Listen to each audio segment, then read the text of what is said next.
Congratulations on receiving your refurbished computer from us here at the Cramden Institute. If you have been awarded a laptop, plug the power adapter into the wall and plug the other end into the power port on the side or rear of your computer. You will plug in the laptop to charge the battery.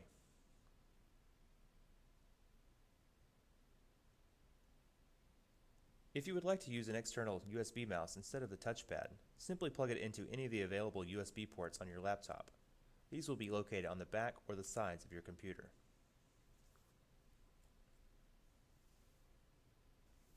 For those of you with a desktop computer, you will have the monitor, the computer case,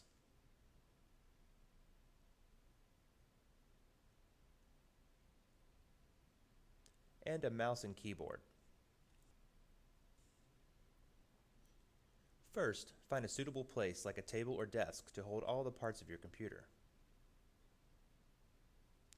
Plug the power cord into the back of the computer case, then plug the other end into an outlet.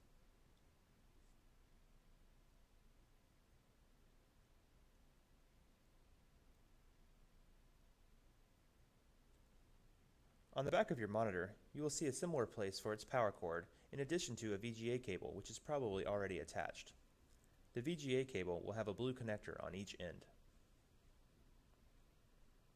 As you see here, the power port is located on the left side of the monitor and the VGA cable is already attached. The VGA cable transmits the video signal from the computer case to the monitor.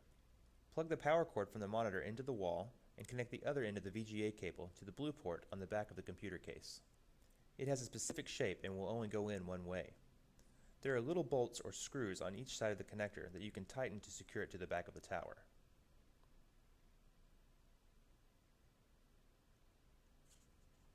The green connector from your mouse and the purple connector for your keyboard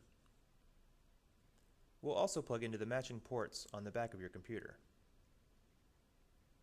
These will also only connect a certain way, so look at the connectors before you plug them in. Don't force them.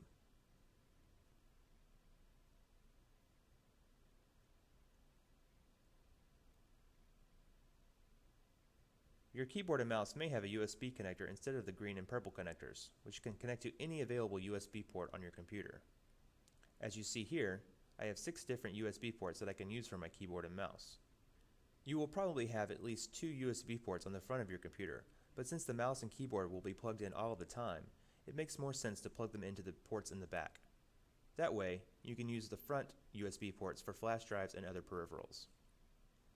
Once the keyboard, mouse, monitor, and power cables are connected properly, you may turn on your computer. The power button should be located somewhere on the front of the computer case. It is usually a gray or black button and may look different depending on the manufacturer. For a laptop, the power button is generally located somewhere above the top of the keyboard. As you see here, it's on the right. On this model, it's in the middle. And on the left on this model. Some desktop computers won't have built-in speakers, so you may need to purchase them separately. Plug them into the headphone jack in the front. On a laptop, you will find the headphone jack on one of the sides. Make sure that you plug into the headphone jack and not the microphone jack that may be right next to it. Once you power on the computer, it will take a few moments to boot up. Cramden computers come with an operating system called Ubermix, designed with the needs of education and simplicity in mind. Ubermix is one of hundreds of versions of an open-source operating system known as Linux. Other operating systems you may have heard of are Microsoft Windows and Mac OS by Apple. Your Ubermix computer comes with over 60 programs already installed. One of the first things you will see is the Ubermix launcher, as it says here at the top left of your screen. The launcher basically organizes all of your programs into simple categories, which you can select from here at the bottom. For this video, we will focus on just some of the programs located under the Favorites category. If you are connected to the internet, you will use a program called a web browser to go to individual websites. To use the Firefox web browser, simply click on the icon in the Favorites menu. In this section at the top, you can type the web address of a website. I'll go directly to cramden.org.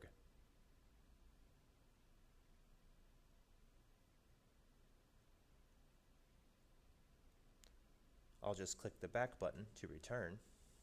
If you don't know the exact web address of a website, you can use this section at the top right to perform a search. I'll type Cramden in the search bar, which will give me a list of search results, showing our website as the first result. Remember, a web browser like Firefox will only work with an internet connection. A quick note about programs. Each program, such as Firefox, will open in a window. The controls for a program's window are located at the top, hidden until I move my cursor. Here, you can see a square button, a dash, and an X. The square button will toggle between a small window and a full screen window. This is called the Maximize button. If I click this button in full screen mode, it will make the window smaller. When the program is shown as a small window, you can change the size of the window by clicking and dragging the edges. You'll see how my mouse cursor changes when I reach the edge. If I click and hold, I can change the size of the window. If I click and drag at the top, I can move it around. If I click the Maximize button again, it will return me to a full screen. If I press it once more, it will return to the most recent setting.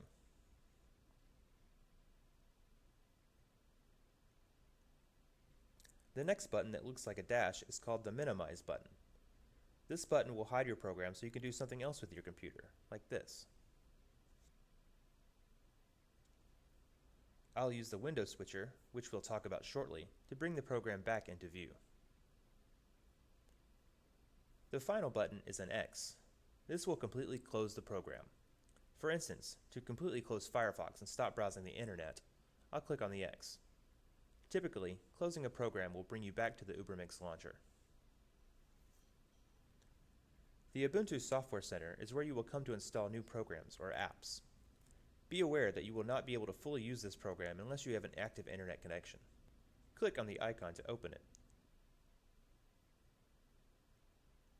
Here, it is updating the programs available for download. Up here, you can search for different programs, or you can browse through the different categories. For now, instead of closing the program, I will minimize or hide it by clicking the dash. LibreOffice is a full office and productivity suite of software which is fully compatible with Microsoft Office. It can open Microsoft Word documents, Excel spreadsheets, and PowerPoint presentations. When you turn on your computer for the first time, open LibreOffice and begin a new text document to test out your keyboard. Here, I'll choose a new Writer document. Writer is the equivalent to Microsoft Word. One of the first things you'll want to do is test out your keyboard to make sure that all of the keys work properly. Starting with the number keys and the two keys to the right of the 0, press each one from left to right. I'll hit Enter, then go to the next line. Enter and go to the next line. Enter and go to the final line. To save a document, press the Save button. Here, I can choose which folder I want to save it in. By default, it will save in the Documents folder.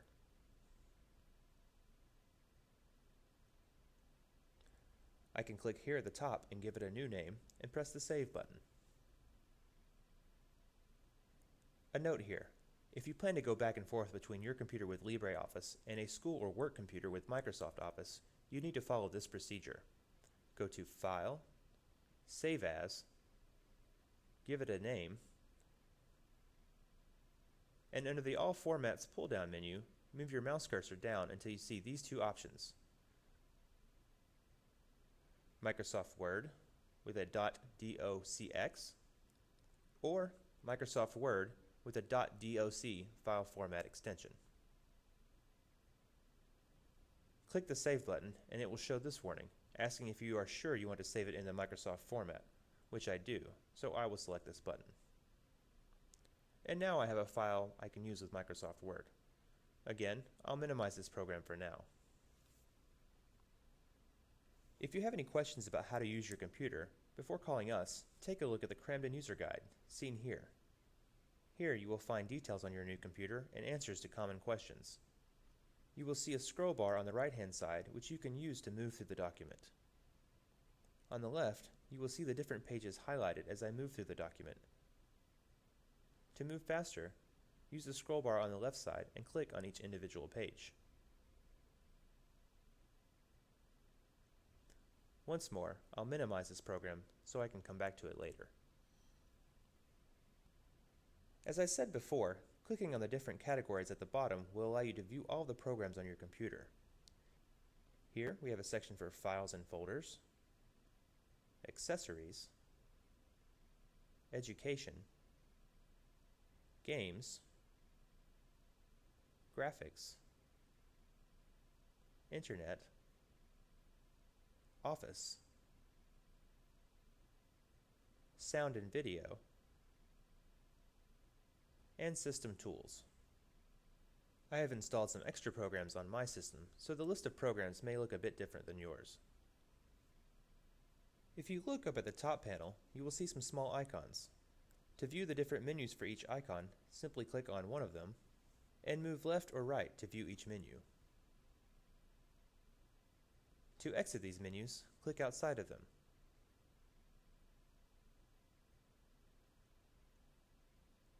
Starting from the right, I'll click on the top right icon to open the menus once more. This first icon is the power button. Here you can access system settings, available updates if you're connected to the internet, and shut down or restart your computer. Keep in mind that except in rare circumstances, you will want to shut down your computer by using this menu. Next we see the current time and date, which has a full calendar.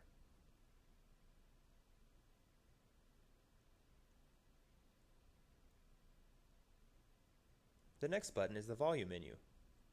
Click and drag the slider to the left to make it quiet, and to the right to make it louder. Next is the network icon. Since I am on a laptop and using wireless internet, it may look a bit different than your system.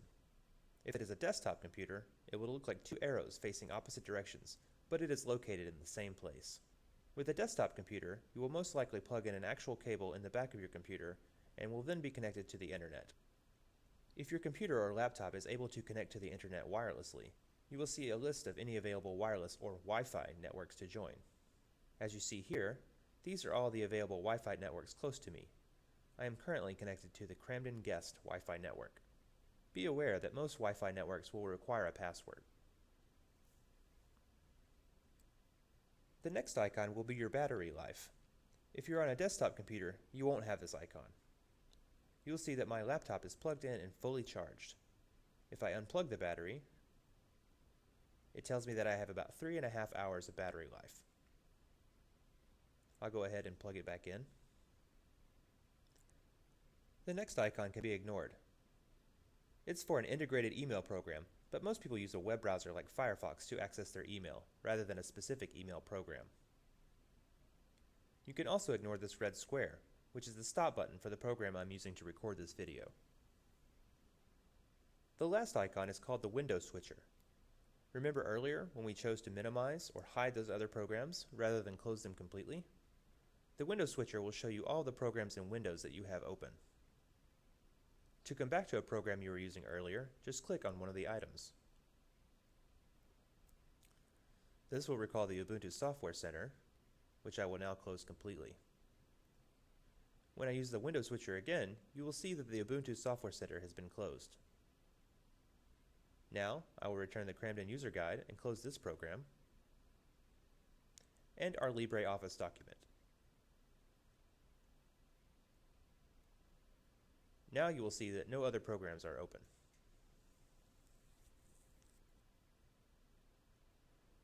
Your computer is ready to use high-speed internet, but first you need to contact your local internet service providers, or ISPs, to get internet, which will be at an additional cost.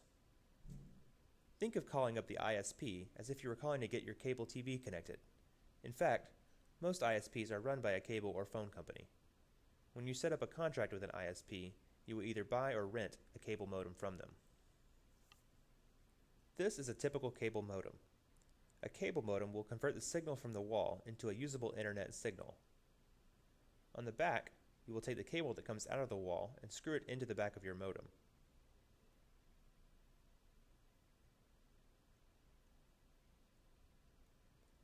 Next, you will connect what is called an Ethernet cable, which looks a bit like a landline telephone cable, only a bit larger and wider. You will then take the other end and plug it into the back of your computer case. For a desktop computer, this is usually all you will need to do to connect to the internet. If you would like to use wireless internet, you will follow a similar procedure by plugging the Ethernet cable into the back of the modem. Only this time, you will plug the other end into a wireless router, as seen here.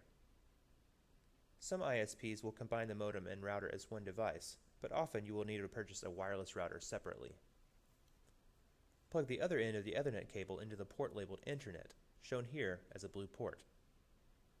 It is now broadcasting a Wi-Fi network that you can connect to, but you can also plug separate Ethernet cables into the other available ports for additional desktop computers. If you are using a desktop computer, it is probably not equipped to pick up a wireless signal, but we can sell you a wireless adapter separately. Remember, just because you have a wireless adapter, it doesn't mean you get internet unless you have it through an internet service provider. To connect to a wireless network, find the network icon in the top panel.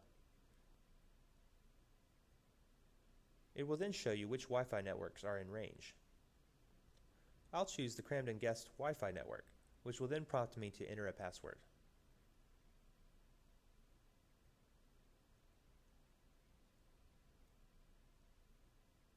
It will take a moment to establish the connection. One of the benefits of your Ubermix operating system is that it is relatively virus-proof. However, if you do encounter a problem with your computer, you can always restore it to the way it was when you first got it. To go through the restore process, restart your computer, or if it is already off, turn it on.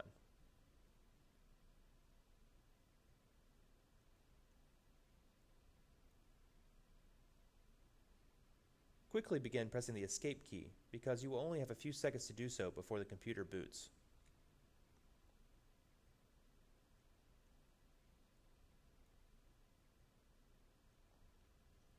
Using the arrow keys on your keyboard, move down to Restore Factory Settings and press the Enter key.